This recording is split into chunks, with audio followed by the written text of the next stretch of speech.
আলোচিত ছাগলকাণ্ডে জড়িত জাতীয় রাজস্ব বোর্ডের সাবেক সদস্য মতিউর রহমান ও তার প্রথম স্ত্রীর সাবেক উপজেলা চেয়ারম্যান লায়লা কানিজকে গ্রেফতার করা হয়েছে।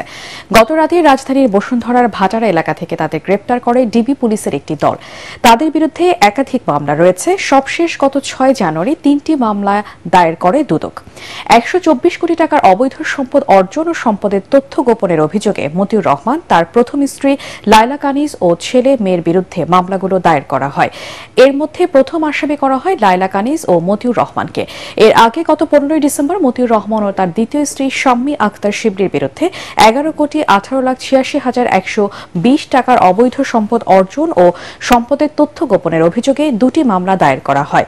কোরবানির জন্য 15 লাখ টাকা দিয়ে একটি ছাগল কিনতে গিয়ে আলোচনায় আসেন এনপিআর সদস্য এবং কাস্টমস এক্সাইজ ও ভ্যাট আপিলাত ট্রাইব্যুনালের প্রেসিডেন্ট মতিউর রহমান।